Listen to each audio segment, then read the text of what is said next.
Work energy होगा जी, decide जो हो चुका है वो हो चुका है। तो जा फिर, देख देख बहन तेरे से हमने पूछा नहीं ना, ना रहन दे। Let's start.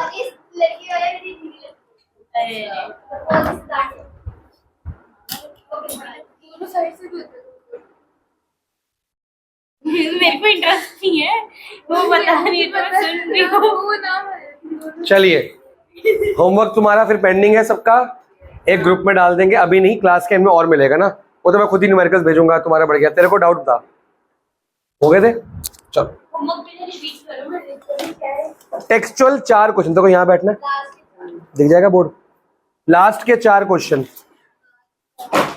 टेक्सचुअल। फिर से बताओ, डेंसिटी ज्यादा हो तो बुओयंट फोर्स क्या होगा?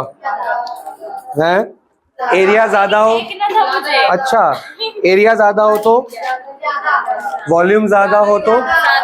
वीडियो चल रही है, बढ़िया। तूने यस पहले बोला, तुमने चेक बाद में किया। करिए यस, अब देखा, देख तो लूं मैं। चलो देखो, एटम मॉलिक्यूल्स का ना पंगा ये है, जब मैं वो स्टार्ट करूंगा ना, फिर मैं स्ट्रक्चर ऑफ एटम भी साथ ही में कराऊंगा, रुकूंगा नहीं बीच में। वो एक जैसे है, वो पैटर्न चलेगा पूरा, तो वो सिलेबस में रोकेंगे थोड़ी किसी के लिए, वो तो एग्जाम में 3 तो करा ही देंगे ना आपको। जिसको बहुत अर्जेंट है वो एक्स्ट्रा है, मैं करा दूंगा। तेरी मैथ्स भी वीक चल रही है, मैथ्स ठीक करनी बहुत इंपॉर्टेंट है, तो खुद पता लग गया होगा काम गड़बड़ है रखा है, पर वो ठीक होने की कगार पे हो जाएगा। ठीक क्या दिसंबर तक पूरी बुक ही हो जाएगी? बचा क्या हमारे पास? फिजिक्स में work energy and sound, bio में 1 चैप्टर, और वो 5 चैप्टर है, आराम से हो जाएगा दिसंबर एंड तक खत्म सब कुछ। अरे आपका जनवरी और फेब पूरा रिवीजन होना है, पूरा रिवीजन होगा। ऐसे हमने मिड टर्म में रिवीजन नहीं किया पूरा 1 महीना, वो हमने किया था एग्जाम वाले मंथ में, अब तो एग्जाम से 1 महीना पहले रिवीजन होगा। सिलेबस हो जाएगा टाइम पे खत्म। हाँ तो क्या हो गया बेटा, 8th में नहीं आए थे? अच्छा डोंट वरी, स्कूल से पहले मैं 2 टेस्ट ले लूंगा आपका 80 मार्क्स के। हाँ हाँ, आपकी तैयारी पहले रेडी होगी, वही तो एग्जाम में रिवाइज करना है आपके 2 टेस्ट लेंगे, बोर्ड्स वालों के हम 6 लेते हैं, तभी तो उनको रेडी करके भेजेंगे। बोर्ड्स में मार्क्स कैसे कैसे आएंगे यार? वो लास्ट में क्या लिखा है, कुछ रह गया है लिखवाना, मेरे को नोट्स नहीं मिल रहे मेरे। ये रे, आपको लास्ट क्या लिखवाया है? आई थिंक इंटेक्स लिखवाया था ना मैंने। कितने क्वेश्चन लिखवा लिए?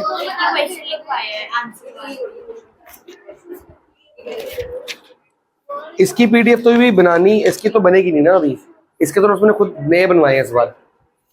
आप किसी एक बच्चे से लो, टीचर के तो भेज दूंगा बना के। चलिए आई थिंक हो गया ना। इंटेक्स चेक करो, 2 क्वेश्चन दोनों के आंसर लिखवा दिए गए।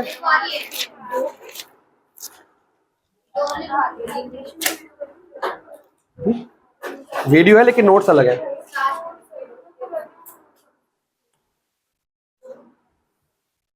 चलिए अब आपको क्वेश्चन पूछा जा रहा है,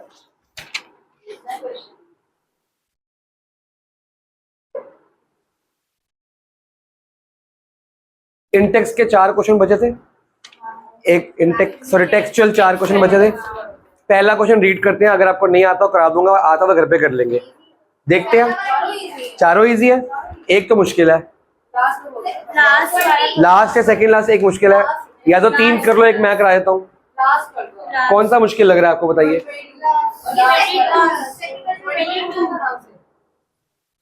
वॉल्यूम दिया है तो डेंसिटी निकल जाएगी, मास अपॉन वॉल्यूम। मास भी दिया है, मास किस में चाहिए, किलोग्राम के ग्राम में, और वॉल्यूम किस में चाहिए, सेंटीमीटर क्यूब में। लास्ट वाला करा दो, वॉल्यूम 500 ग्राम CTC। लास्ट मुश्किल है, लास्ट करिए स्टार्ट। फिर 3 क्वेश्चन ये मिलेंगे, इसके अलावा मैं लखमीर सिंह का होमवर्क भेजूंगा।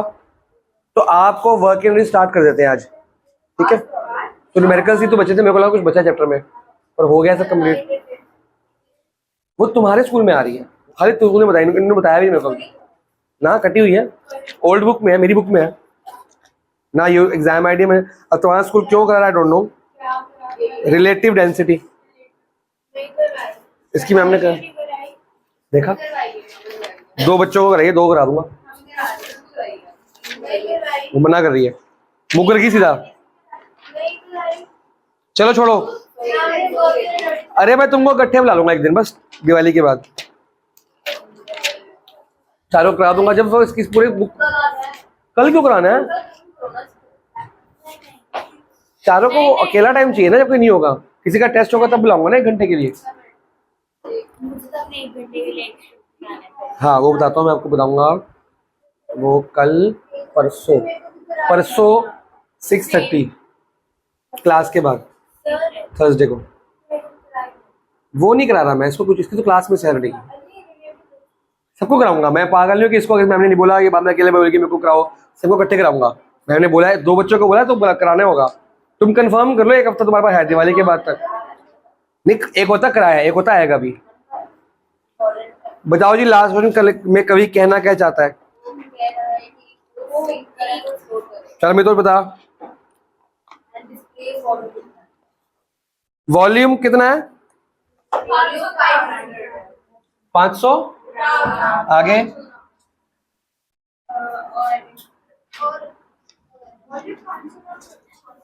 मास है 500 ग्राम। लिखो जी, मास लिखो कितना है, कॉपी निकालो, लिखना शुरू करिए। The volume of 500 gram sealed packet is इतना। तो क्वेश्चन नंबर क्या है ये? एनसीईआरटी का। तो मास दिया हुआ है कितना है? 500 ग्राम। इसकी वॉल्यूम कितनी है? कोई कन्वर्जन करनी है? चलिए आगे। विल द पैकेट फ्लोट और सिंक? कैसे पता? तो डेंसिटी तो निकालनी पड़ेगी ना, तो निकाले बगैर कैसे बताया? तो हम डेंसिटी निकालेंगे ना पहले। What is the formula for density?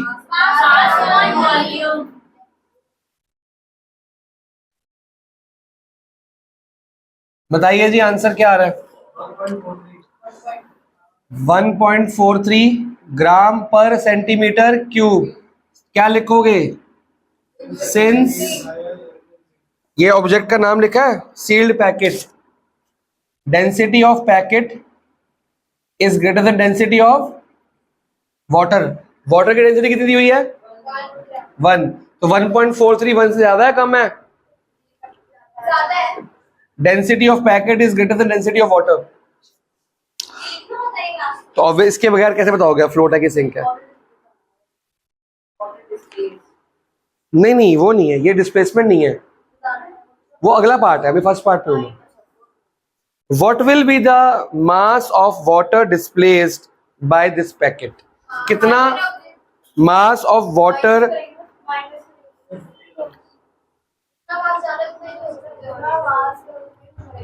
वाह, नहीं, कितना मास? तो 500 ग्राम है। मास ऑफ वाटर डिस्प्लेस्ड, आपको मैंने ये लिखवाया गया था, जो ब्योएंट फोर्स होती है will be equal to weight of water displacement. ये लिखवाया था, लिखवाया था। तो पहले मेरे को वाटर डिस्प्लेसमेंट का निकालने के लिए ब्योएंट फोर्स निकालनी पड़ेगी। तो जी की जरूरत क्या है? जी के बगैर भी काम चल रहा है। पैकेट, बीएफ के तो बहुत सारे फॉर्मूले हैं। डेंसिटी ऑफ सील्ड पैकेट बोल रहे ना क्वेश्चन में, पैकेट ही लिखा है छोटा छोटा सा, चाइनीज में लिखा ना। अरे मैंने ऐसे आराम से मैंने बताया भी तो है। अब ठीक है,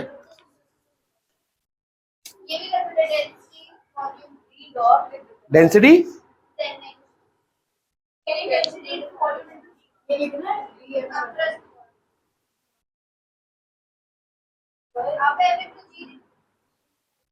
वो तो बहुत और भी लिखवाए हैं फॉर्मूले मैंने तो।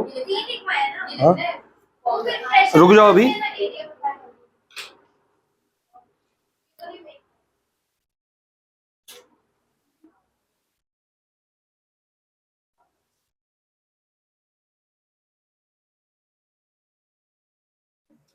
तो यहां एक लाइन रहेगी, क्या लिखोगे? देयरफॉर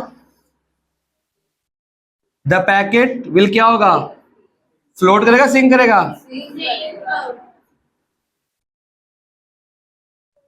अब मेरे को बताओ, वेट ऑफ वाटर डिस्प्लेसमेंट निकालना है, तो इसके लिए पहले मेरे को वेट ऑफ क्या निकालना पड़ेगा? पैकेट। अब वो कैसे निकले? जी तो है नहीं मेरे पास, पानी के अंदर अलग हो जाती है ना।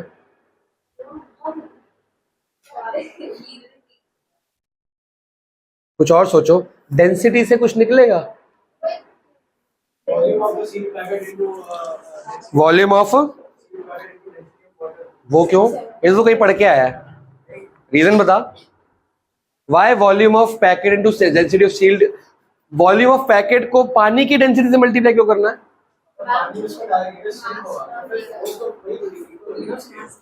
तो मास ऑफ, अरे ये क्या बात हुई? ये तो डायरेक्ट हुआ ना, मैं तो इनडायरेक्ट, मैं तो पूरा कंसेप्ट की क्लैरिटी में जाऊंगा।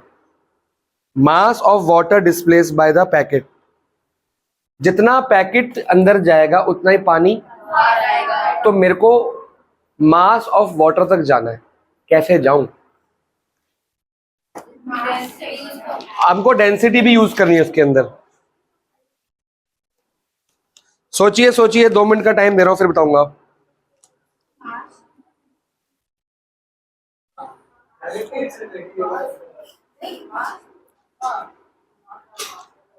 डायरेक्ट नहीं लिखेंगे। आपका क्वेश्चन क्या है? What will be the mass of water displaced?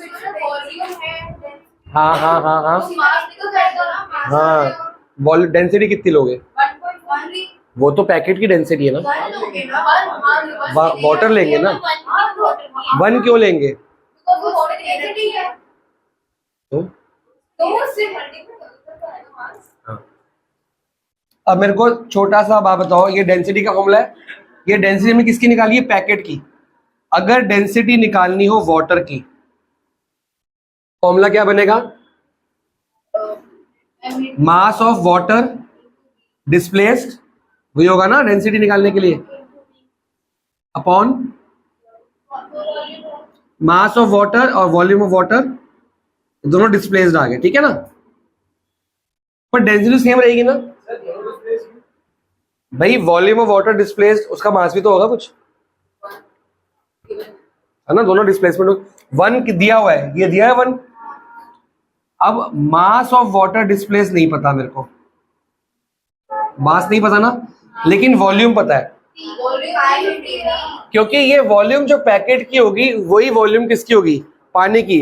हमने पढ़ा जितना हम अंदर डालते हैं उतना ही वो बाहर आएगा, वो दोनों की वॉल्यूम क्या होगी? सेम होगी। तो ये आ जाएगा वॉल्यूम, कितना लिखूं मैं? लेकिन इसके ब्रैकेट में लिखना पड़ेगा volume of packet will be equal to volume of water displaced, तो जाके होगा। अब तू बोल रहा है कि volume of packet into density of water, ये कोई फॉर्मूला नहीं है। ये ऐसे है कि ये दोनों आपस में इक्वल होते हैं, इसलिए पैकेट को यहां लिख दो, एक ही बात पड़ती है। अब ये दोनों मल्टीप्लाई होंगे तो आपका आ जाएगा मास ऑफ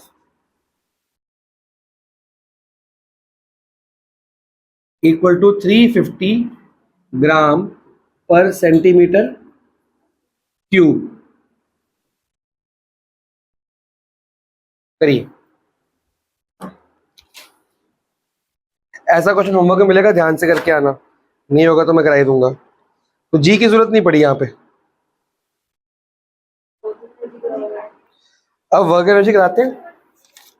अब या तो आप पेजेस छोड़ो, कम से कम 5-6 जो ये न्यूमेरिकल्स, एक ना छोड़ो, एक पेज वर्क एनर्जी का होगा, एक इसका होगा, फिर आपके न्यूमेरिकल्स हो जाएंगे आपसे। फिर आपकी प्रॉब्लम है, छत पे लिखना पड़ेगा आपको। 3 मैं दोनों 4-5 पेज छोड़ दो, ज्यादा नहीं कह रहा, 4-5 में आपके न्यूमेरिकल्स होंगे, होमवर्क दूंगा मैं आपको। फिर कॉन्टिन्यूटी आपकी मर्जी है, मेरे को एक वर्क एनर्जी कॉन्टिन्यूटी में चाहिए। क्या चाहिए भाई, क्या कह रहा है? तेरे को यहाँ भी बहुत लाइट पड़ती है, हर जगह तेरे को बहुत लाइट पड़ती है, कोई लाइट नहीं पड़ रही, उससे देख ले।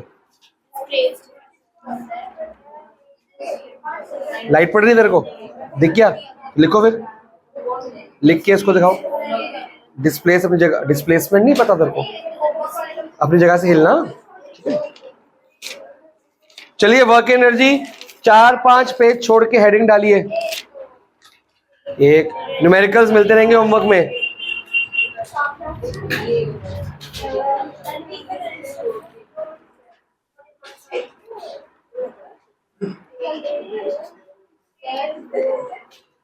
हाँ जी बोलिए। अगर गिवन है तो, वरना 9.8 ही लेंगे। ऐसा कुछ नहीं है, गिवन होगा वो सेम ग्रेविटेशन के जैसे ही है। और इसमें हाँ 9.8 लेंगे, क्यों नहीं लेंगे? अभी देखना, आप देखेंगे।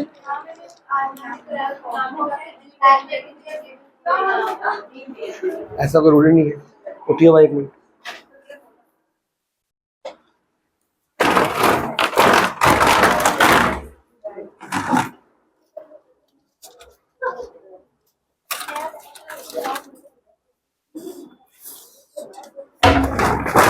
बैठ जा।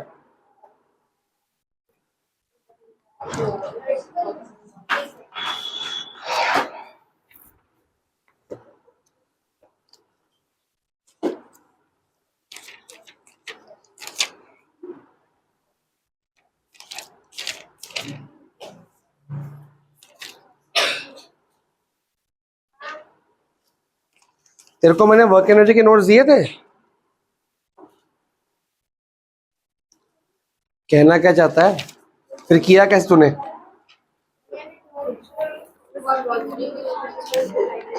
चाहे वो इनकम्प्लीट क्यों ना हो। How do you know? हाँ वही पूछ रहा हूँ, तेरे को दिया था ना मैंने स्पाइरल में।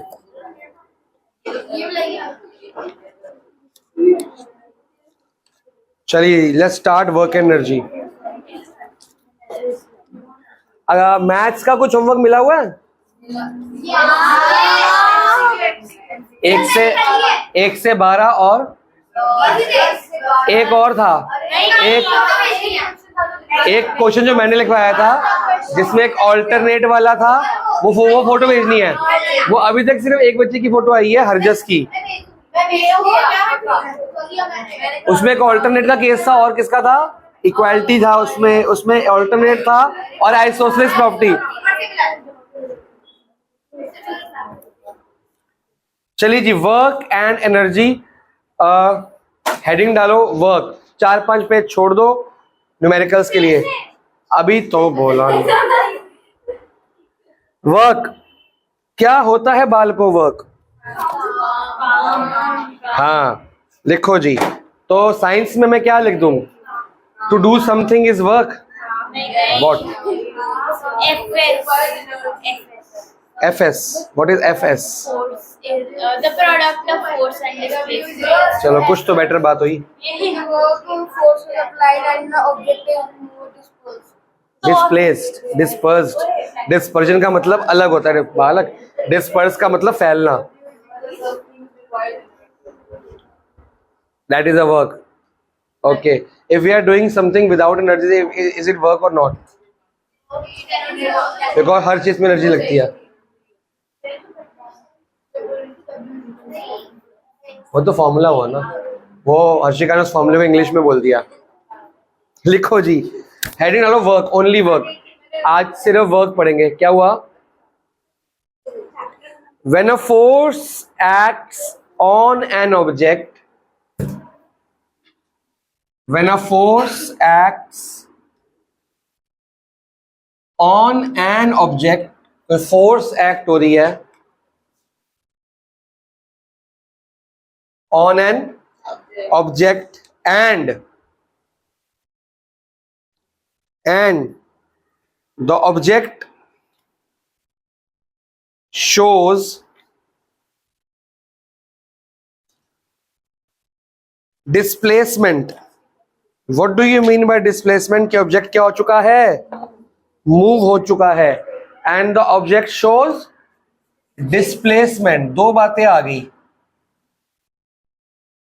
तो बेटा आपने जो डेफिनेशन बनाई ना, बनती ऐसी है आशिका, पर हम ना प्रोडक्ट ये सब यूज नहीं करते। प्रोडक्ट ऑफ ये when a force is applied on object and the object shows certain displacement, comma, okay, comma, the work is said to be done, comma, the work is said to be done.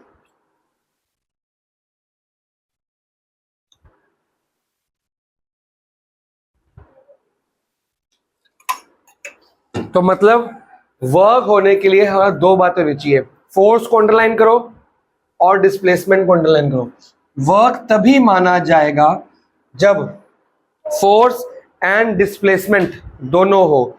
तो formula बन जाएगा, अभी मत लिखना, बाद में लिखाऊंगा, work equal to force into displacement. आगे लिखे जी,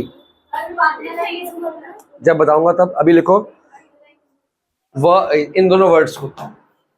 नहीं, अभी रुक जाओ, नहीं फुल स्टॉप के बाद. अरे वो अलग चेंज करके लिखवा रहा हूं. फॉर डूइंग अ वर्क, मतलब अगर फोर्स नहीं है तो वर्क भी क्या होगा, नहीं होगा. अगर फोर्स है पर डिस्प्लेसमेंट नहीं हुई तो वर्क हुआ कि नहीं हुआ. डिस्प्लेसमेंट मतलब कि मैं इसको फोर्स लगा रहा हूं पर ये डिस्प्लेस, तो कोई काम हुआ, कुछ काम नहीं हुआ, क्योंकि डिस्प्लेसमेंट क्या हुई, जीरो. और मतलब कि जब जब डिस्प्लेसमेंट जीरो होगी तो वर्क कितना होगा, जीरो. भाई इन दोनों, ये दोनों वर्क इन दोनों का मल्टीप्लाई है. अगर फोर्स जीरो है तो वर्क कितना होगा, और अगर फोर्स है 10 न्यूटन लेकिन डिस्प्लेसमेंट क्या हुई तो वर्क भी कितना होगा. तो एक सवाल, क्या जब जब डिस्प्लेसमेंट जीरो होगी वर्क जीरो होगा, न्यूमेरिकली जीरो होगा. अब इंग्लिश में, क्या जब जब डिस्प्लेसमेंट जीरो होगी तो हमेशा there is no work done. अगर मैं यहां से वॉल तक जा रहा हूं और वहां से यहां तक आ रहा हूं, डिस्प्लेसमेंट कितनी हुई, पर वर्क डन तो हुआ क्योंकि मूवमेंट हुई. तो ये आपका क्वेश्चन आ सकता है साइंस में, मैं लिखवा दूंगा. कई बार डिस्प्लेसमेंट जीरो होने के बावजूद वर्क डन होता है. डिस्प्लेसमेंट फर्स्ट चैप्टर में पढ़ा था. तो ब्लैंक क्यों एकदम से. मोशन चैप्टर में डिस्टेंस डिस्प्लेसमेंट शॉर्टेस्ट है. अरे वो तो एक चैप्टर में 100 बार रिपीट हुआ है, हर चैप्टर में हुआ है भाई. फोर्स एंड लॉस पढ़ा है, 3 इक्वेशन. अभी अभी तो मिड टर्म दे के हटी है बेटा.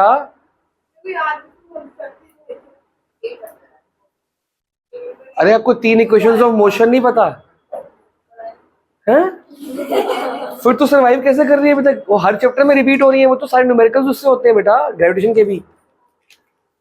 मम्मी ट्यूशन लगाई तो कहते हैं मिड टर्म का तेरे को पहले कहा आता है, अब तक फर्स्ट चैप्टर का तो वो भी नहीं आता. और तेरे को ये बात कैसे नहीं पता. अरे 3 इक्वेशंस ऑफ मोशन जो हम लिखते हैं, s equal to ut plus half at square. देख कैसे बोले सारे. इसमें s क्या होता है, डिस्प्लेसमेंट. ये तो कॉमन चीज है बड़ी, इसके बगैर तो फिजिक्स स्टार्ट ही नहीं होती. जो स्टार्टिंग पॉइंट है. अब केमिस्ट्री आती है पहले की, वही मैं भेद खोलूंगा जब पढ़ाने बैठूंगा. Tissues and cell.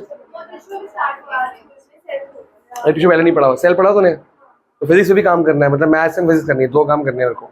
ठीक है. तो डिस्प्लेसमेंट होती है शॉर्टेस्ट डिस्टेंस. मतलब अगर मैं यहां से यहां तक गया और यहां से यहां तक गया, ये क्या है, डिस्टेंस.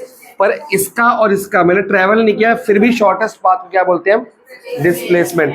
तो अगर इन बच्चों को पता है मैं यहां से यहां गया और वापस यहां से यहां आ गया, तो स्टार्टिंग पॉइंट भी वही है एंड एंडिंग पॉइंट कितना हो गया, 0. तो आपको उसकी वीडियोस देखनी पड़ेंगी मोशन की स्टार्टिंग से. तो पहले फर्स्ट चैप्टर ठीक करते हैं, वो ज्यादा इंपॉर्टेंट है.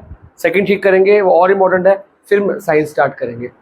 तो अब तो रोज आ, अब तो बहुत काम बढ़ गया ना, क्योंकि अब साइंस का भी ऐड ऑन हो गया. समझ ले हम 3 चैप्टर पीछे हैं. वर्क एनर्जी समझ नहीं आएगा जब तक ये सब चीजें नहीं होंगी, क्योंकि साइंस के सब्जेक्ट ना आपस में लिंक्ड है सारे. फोर्स मोशन पे लिंक्ड है, ग्रेविटेशन फोर्स पे लिंक्ड है. समझ गए. आज भी हम फॉर्मूले जो कर रहे हैं फोर्स, अभी फोर्स दोबारा से आ गया. मोशन का फोर्स चैप्टर आया था, कोई बात नहीं आता, लेकिन सीखना पड़ेगा वरना फाइनल एग्जाम में बहुत दिक्कत आ जाएगी. ठीक है. मेरे पास टाइम है, आपके पास है. रोज 1 घंटा चाहिए, मैं ज़्यादा नहीं मांगता. 8:30 पूरी छुट्टी कल भी कर दी थी. मेरे को रोज कल का होमवर्क करके लाइए, उसमें डाउट लेंगे और आगे काम कराएंगे. ठीक है. वो तो मैं देखूंगा ना, खुद किया है. कोई बात नहीं, खुद करो, जहां अटकोगे वो डाउट लेके आना है, वरना आगे ना मैं सिखा नहीं पाऊंगा। मेरे को एक एक पॉइंट का डाउट चाहिए, जो मैथ्स करते में सीखो, जितना पूछना है पूछो। हाँ जी, तो आपका क्वेश्चन का आंसर है if there will be no displacement या जीरो, देयर मे और may not the work done. Work done हो भी सकता है, वर्क डन नहीं भी हो सकता, क्योंकि हो सकता है कि हम जाके वापस उस जगह पे आ गए हो, या हमने डिस्प्लेसमेंट की नहीं, हम अपनी जगह पे स्टैंड अप हो। मैं कहीं मूव ही नहीं किया, डिस्प्लेसमेंट तब भी जीरो होगी कि नहीं होगी? मैं घूम फिर के पूरा राउंड मार के उस जगह पे आ गया, तब भी डिस्प्लेसमेंट जीरो है। और मैं मूव ही नहीं किया, तब भी डिस्प्लेसमेंट क्या होगी? जीरो। तो फोर्स भी क्या होगा उस टाइम?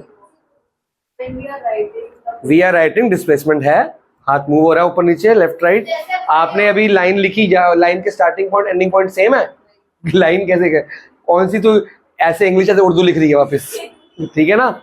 हाँ बोलो तुम। तो वो वर्क डन है, बिल्कुल है जी। जिस चीज के लिए इवन मैं मेरे लिप्स मूव कर रहे हैं, मैं बोल रहा हूँ, मेरी जो वोकल कॉर्ड मूव हो रही है, जब जब मूवमेंट है वर्क डन हो रहा है। जिस चीज में मेरी एनर्जी यूज हो रही है वो वर्क डन।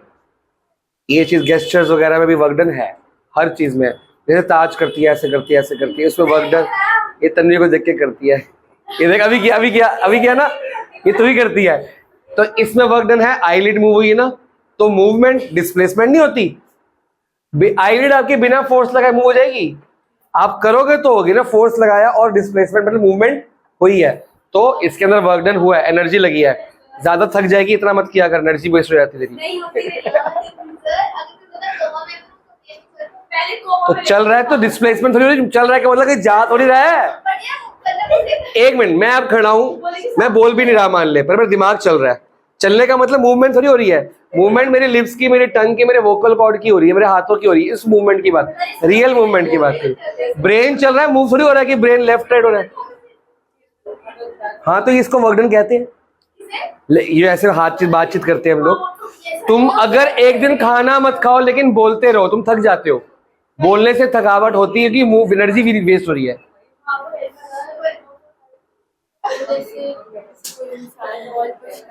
हाँ, मैं उस पर ही आ रहा हूँ। ये कह रही है अगर मैं वॉल को धक्का मारा हूं तो वर्क डन जीरो होगा, क्योंकि डिस्प्लेसमेंट कितनी है। मैंने एक एग्जांपल दिया ना, ये मान ले वॉल है, मैंने फोर्स लगाया 50 न्यूटन लगा दिया, पर मूवमेंट नहीं हो रही, तो वॉल और इसमें क्या फर्क रह गया? तो वर्क डन कितना होगा? जीरो, क्योंकि डिस्प्लेसमेंट क्या है? नो। ओके, तो मेरी वर्क डन है, वॉल की तो नहीं है ना, इसलिए आओ। इस टाइम नहीं, उन घर भी हैगा भी नहीं है। देखना है, आओ फिर, आओ दिखा देना। नहीं कल नहीं उनते हो ना मेरी बात, तुम कहाँ बचोगे मेरे से।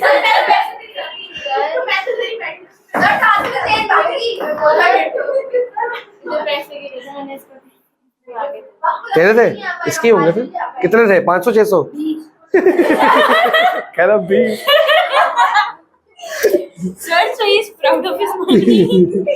ठीक है भाई, 20 के 2 पैकेट आते हैं।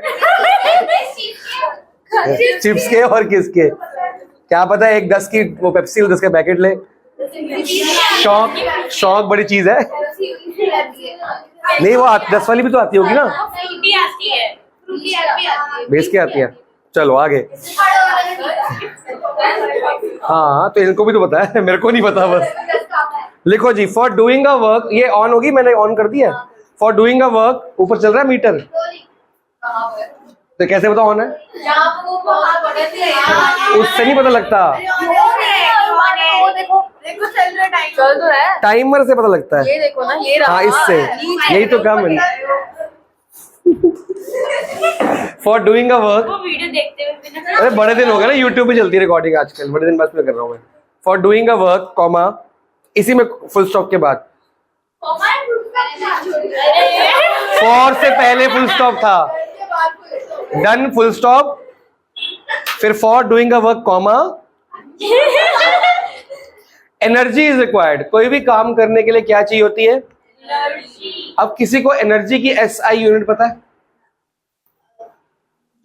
जूल। तो वर्क की क्या होगी? वर्क की भी जूल ही है। आज के बाद साइंस में जहां जहां वर्क वर्ड यूज होगा, हम वर्क की जगह एनर्जी भी यूज कर सकते हैं। एक ही बात है, कई बार ना क्वेश्चन में एनर्जी मांगी होगी तो वर्क ही निकालना है। एनर्जी और वर्क एक ही बात है, फॉर्मूला भी सेम है। आज केवल 10th में भी आपको आएगा वर्क के ऊपर काम, तो इलेक्ट्रिकल एनर्जी की बात होगी। इलेक्ट्रिकल एनर्जी मतलब इलेक्ट्रिकल वर्क डन ही होता है, ठीक है जी। अब एक लाइन छोड़ के लिखेंगे कंडीशंस फॉर वर्क डन, नहीं, for condition for doing a work, conditions for doing a work, conditions for doing a work. एक लाइन छोड़ के लिखनी थी भाई, ओ भाई एक लाइन छोड़ के लिखनी थी। नोट साफ साफ बनाओ।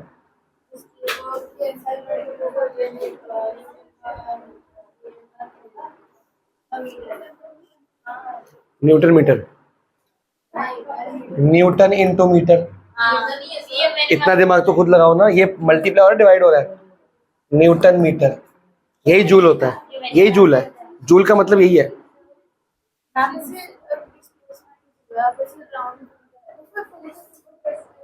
तो फोर्स तो है ना घूमने के लिए, फोर्स है बट डिस्प्लेसमेंट जीरो है, तो वर्क डन जीरो हो जाएगा। न्यूमेरिकली होगा, प्रैक्टिकली नहीं होगा।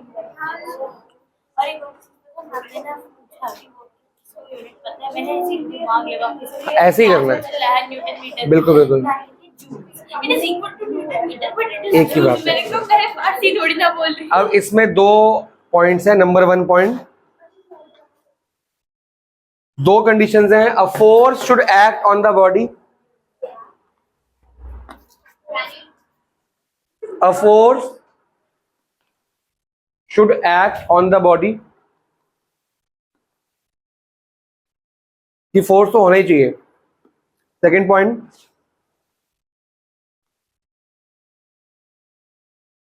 The body must be displaced, the body must be displaced, bracket में मूवमेंट। अब लिखेंगे ये फॉर्मूला दोनों, ये F बड़ा है और S छोटा है, F इंटू एस। अब सोचो चैप्टर 1, 2, 3 मतलब ग्रेविटेशन, फोर्स एंड मोशन, तीनों में ही S निकालने की चीजें थी या H की जगह, तो वो अब दोबारा यूज होगा। अगर क्वेश्चन में S दिया है तो गुड है, अगर S नहीं दिया फिर से 3 इक्वेशन ऑफ मोशन से क्या निकलती हैं, S निकलता है। वो सब आता है हमको, वो S निकाल के यहाँ पुट होगा। फोर्स आता है एक तो इस फॉर्मूले में आता है M इंटू ए होता है फोर्स। अगर A नहीं दिया फिर A निकालने के लिए दौड़ भाग।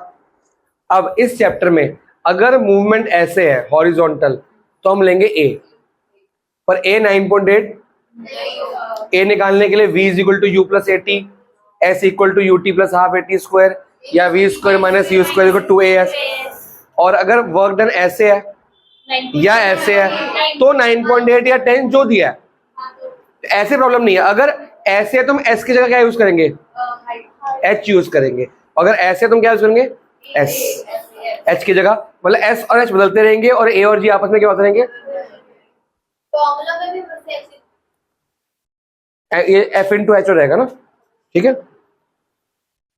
एक लाइन छोड़ के SI unit of work done is, हाँ ये लिखना है, लिखो आप।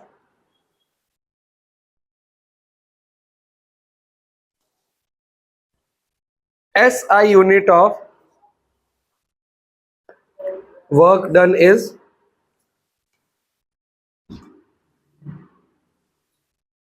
जूल्स और ब्रैकेट में कैपिटल J। तो ध्यान से देखो, वर्क डन का आंसर किस में आएगा, जूल्स में। फोर्स का किस में आता है, डिस्प्लेसमेंट किस में आती है। तो क्या मैं लिखना मत अभी जूल को इक्वल टू न्यूटन लिख दो। तो अगर आ गया क्वेश्चन डिफाइन 1 जूल, तो आप क्या लिखोगे, when force of 1 Newton is applied and the object shows a displacement of 1 meter, the work done is said to be। अपने आप बनाओ, ये सब याद नहीं करते हम लोग, अपने आप बनाते हैं, ठीक है जी। अब आपने ये लिख दिया जूल। अब यहाँ एक मिनट रुक, जो मैंने हाँ ऐसे ही लिखा है, ये दोबारा लिखेंगे तो यहाँ लिख देंगे 1J इक्वल टू NM। तो J इक्वल टू NM, ये MCQ में आता है, ये इतना ही। और इसके साइड में ना एरो डाल के लिख दो, ये एमसीक्यू में पूछते हैं बहुत ज्यादा।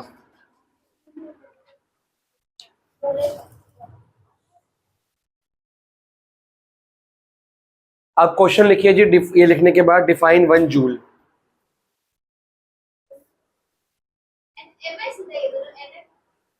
जूल या एनएम एक ही बात है, कुछ भी लिख सकते हैं, ज्यादा हम जूल यूज करते हैं।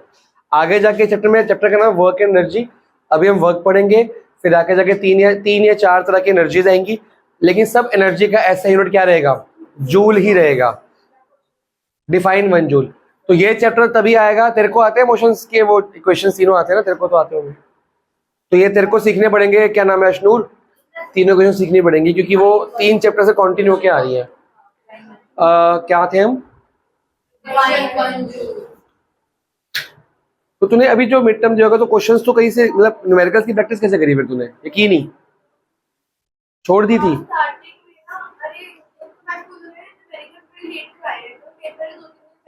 किस चैप्टर के? और मैं तो मोशन और force and laws of motion पूछ रहा हूँ। तो वो सारे एक जैसे तो हैं सारे, तो वो कैसे तूने किए, कैसे सॉल्व कैसे किए फिर? उसके क्वेश्चंस के बगैर तो एक भी न्यूमेरिकल नहीं होता। हर क्वेश्चन में लगती है क्वेश्चन, हर क्वेश्चन में। ट्यूशन में कराई नहीं कि करी नहीं? वाई? हाँ मम्मी कुछ कह रही थी ना, उन्होंने कहा था मेरे को लास्ट में कराऊंगा मैं, ऐसे कुछ बात तेरे से हुई थी, वो कराई नहीं।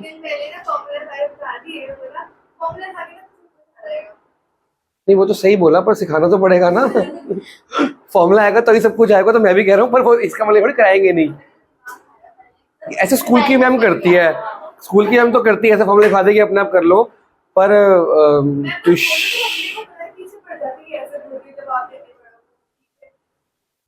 मम्मी को बोला कि सर को बोला? नहीं, सर को बोलती है ना कुछ भी कि करा दो, सर को बोला नहीं बोलते थे। मेरे को बोल दियो, मैं करा दूंगा, जो नहीं आता खुल के बोलियो। मैं तो चाहता हूँ मेरे से फूक फूक के मेरा दिमाग खराब कर दो, डाउट पूछ लो, चाहता हूँ। मेरे को बच्चे वही अच्छे लगते हैं, जो नहीं पूछते उनसे परेशान हूँ मैं, क्यों नहीं पूछते।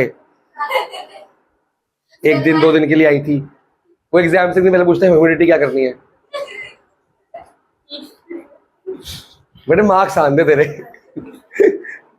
भाई साहब कभी कुछ पूछ लिया करो, सिर खा जाओ मेरा पूछ पूछ के, मैं चाहता हूँ। तुम तो खाते ही हो, तुम सारे तो है। 1 खा 2 3 4 5 6 7 8, तेरा मैं खाता हूँ सिर, तेरा मैं खाता हूँ। ये पूछती है, ये पूछता है, ये पूछती है, ये शुरू हुए हैं, इनको मैं 2 महीने पहले कहा शुरू हुए, शुरू होके बंद हो जाते हैं। ये एंथुसियाज्म आता है, फिर कोई फेस्टिवल आ जाता है। पहले आया था, फिर 15 अगस्त है, फिर रखड़ी आ गई, जन्माष्टमी आ गई, दिवाली आ गई, कुछ ना कुछ आता रहेगा, फिर सेंटा क्लॉज आ जाएगा, है ना। सबसे ज्यादा इंडिया में होते हैं मंथ, सब मंथ, हर मंथ तो होता है। जून मई जून में नहीं होते, मई जून में ऑलरेडी वेकेशन होती है। हाँ कुछ कोई त्योहार ही नहीं होता, अगस्त से स्टार्ट हो जाते हैं। क्यों? अगस्त में 15 अगस्त, रखड़ी, जन्माष्टमी, अक्टूबर में ज्यादा है। अच्छा वो दिवाली, दशहरा, करवा चौथ, ये सब इकट्ठा मिलके आया था ना, अच्छा था ना, पढ़ने का मन नहीं करता। बट तुम 10th में आओ, 10th में 3 दिन किताबें करनी होती है। मतलब 2 दिन छूट जाओ, फिर 3 दिन का ब्रेक मिल जाता है ना, तो 2 दिन वाले फ्लो छूट जाते हैं। हाँ कॉन्टिन्यूटी खराब होती है, तभी तो कहता हूँ जो एक्स्ट्रा आते हैं वो रोज आए। एक दिन ना आने से ना वो फिर दोबारा आने का वो रिवाइव नहीं होता, मन नहीं करता आने का। चलिए जी, डिफाइन 1 जूल लिखेंगे। आंसर 1 जूल तो लिखा हुआ है, जिसने बना के लिख लिया कोई दिक्कत नहीं है, वरना बना लो। व्हेन फोर्स ऑफ 1 न्यूटन, देखो अपने आप बनाया करो। When force of 1 Newton is applied on an object, when force of 1 Newton is applied on an object and it is displaced, हाँ लिख दे, एक बात है, and ये बना के लिखिए, बना के लिख रहा हूँ, and it is displaced by 1 meter, and it is displaced by 1 meter, दोबारा बोलूं, comma, the work done is said to be 1 joule, the work done is said to be 1 joule। इसके नीचे आप ये लिखोगे, पहले ये लाइन, फिर ये लाइन,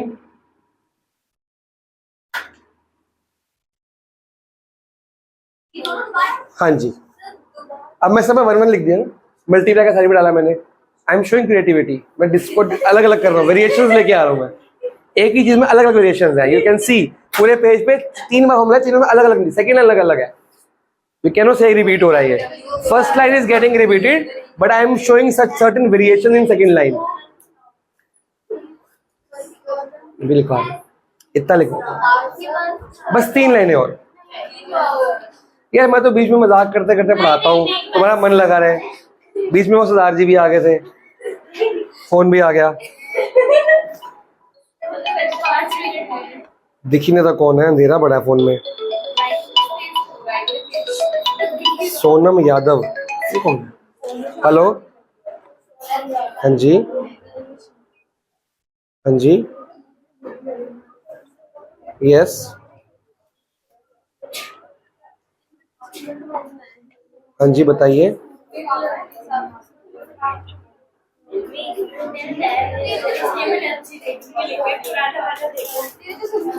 किसकी पढ़ाई?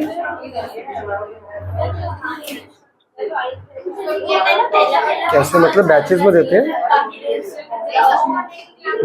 हाँ जी, 9th and 11th 12th college, अलग अलग टाइमिंग है हर क्लास की। आपको क्या जानना है, कौन सी क्लास? क्लास 9th की अभी चल रही है, 5:30 6:30,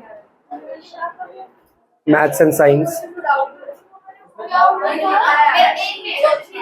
नहीं, अभी टीचर्स तो हम ऑलरेडी हैं।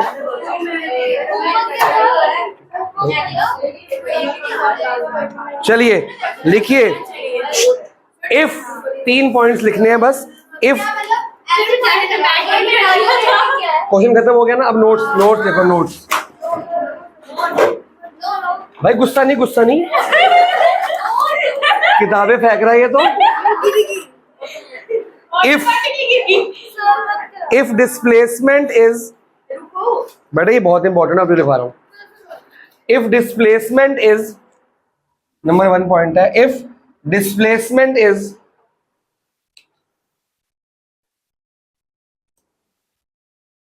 in the direction of force, if displacement is in the direction of force,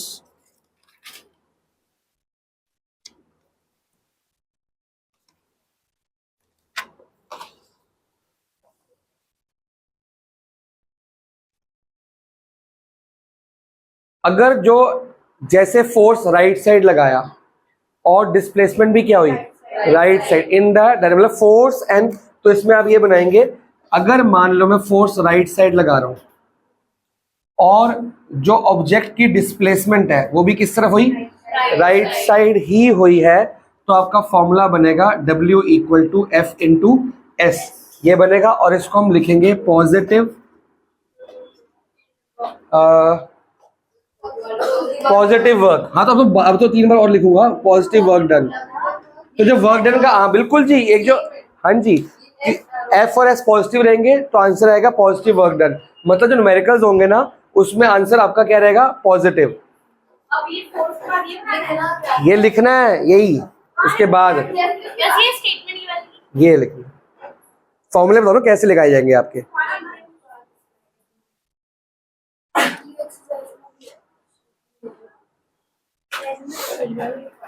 cos 0, इसमें ना एक चीज और लिखनी है, यहाँ पे हम लिख देंगे cos 0 डिग्री। ये एक नई चीज आ गई, ये भी एक फॉर्मूला है वर्क डन का नया, वेरिएशंस। ये स्कूल में भी, एनसीईआरटी में भी, कई स्कूल में सिखाते हैं मोस्टली। तो जब देखो मेरी बात सुनो, फोर्स कैसे गई, ऐसे, और वर्क डन भी कैसे हुई, ऐसे, सॉरी डिस्प्लेसमेंट। तो ये लाइन और ये लाइन के बीच में कौन सा एंगल है, 0 डिग्री। तो 0 डिग्री के हिसाब से आपका ये फॉर्मूला बनेगा, ठीक है।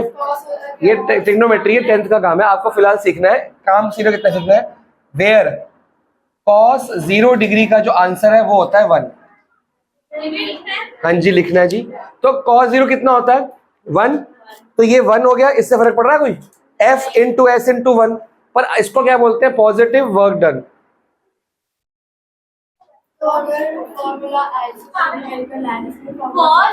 जब डिग्री वाला आएगा तो ये यूज करेंगे, cos 0 ही है, अरे cos 0 डिग्री लिखा भी होगा पानी उसके जाने क्योंकि आगे जाके बदलेगी ना उसकी वैल्यू। अगर if work done sorry if displacement is in the second point, if displacement is in the if displacement is in the opposite direction of force, opposite direction of, अब फोर्स कहां लग रहा है? राइट साइड पर जो displacement हो रही है वो कैसे हो रही है? ऐसे कब होगा? ऐसे कभी होगा फोर्स में राइट लगाओ डिस्प्लेसमेंट लेफ्ट हो जाए। हाँ जब बॉल अभी बॉल राइट फेंकोगे तो आएगी कहाँ? एक्शन एंड रिएक्शन इक्वल आएगा। तो ये नेगेटिव वर्क डन होता है आपका। लाइट क्या? लाइट नहीं, वो रिफ्लेक्शन तो उसकी इमेज है ना, वो लाइट खुद तो राइट ही जा रही है ना। नहीं वो नहीं, ऑब्जेक्ट सेम रहना चाहिए। आपका ऑब्जेक्ट बदल गया। बॉल को धक्का मारो। कौन सी लाइट? लाइट वो तो मिरर आ गई ना, मिरर के तो वर्टिकल वर्चुअल इमेज बन जाती है, वो नहीं गिना जाएगा इसमें। बॉल को धक्का मारो और पीछे हो जाए। हाँ वॉल को धक्का मार के हम क्या हो जाएंगे? अगर ऐसे मारूंगा मैं, फोर्स कहाँ मार? राइट वर्ड, लेकिन मैं कहाँ गया हूँ? Left word. तो फोर्स यहाँ लगा लेकिन डिस्प्लेसमेंट कहाँ हुई है? इधर की तरफ हुई है। तो force right word and displacement opposite direction में, तो इसको हम बोलते हैं नेगेटिव। तो आंसर जो वर्क डन का आएगा वो क्या आएगा? माइनस में। अभी वेट जगह ही नहीं, कहाँ बैठे? अरे सब हिल जाएगा, क्लास डिस्टर्ब हो जाएगी। अब कर दी डिस्टर्ब तो वो डोर खुलने की वेट करनी होती है बेटा, पूरा बैच हिल जाता है एकदम से, उनको छुट्टी करनी होती है बीच में। Negative work done. तो यहाँ फोर्स का जो सॉरी वर्क डन का जो फॉर्मूला है, अब वो कैसे बनेगा? अब सोचो, ध्यान से देखो, ये एक लाइन है फोर्स की और ये डिस्प्लेसमेंट की लाइन है। इन दोनों के बीच में एंगल है ये, इसको हम बोलते हैं 180 डिग्री का। ठीक है जी। तो यहां पे फॉर्मूला बनेगा F into S cos 180 degree, जहां पे कॉस 180 डिग्री की वैल्यू होती है -1। वो क्यों होती है? वो आपका ये 10th का काम है, ये 11th का काम है, आपको और नहीं सीखना, डायरेक्टली रट्टा मार लो फिलहाल। ठीक है। तो आप सोचो कॉस 180 कितना है? -1। तो वर्क इक्वल टू क्या आ जाएगा? -F इंटू एस आ जाएगा कि नहीं? कि cos 180 कितना हो गया? माइनस हो गया। तो आपका जब भी ऑपोजिट डायरेक्शन में आंसर आएगा तो नेगेटिव आएगा। तो यार 2 इंटू -3 या एक मिनट रुक जा, 2 इंटू -3 या -3 इंटू 2 या -2 इंटू, आंसर तो -6 ही रहेगा। -1 तो मल्टीप्लाई हो जाएगा ना, माइनस पहले आ जाएगा। थर्ड पॉइंट बाद में रहेंगे, आपका मैम के पास जाना होगा।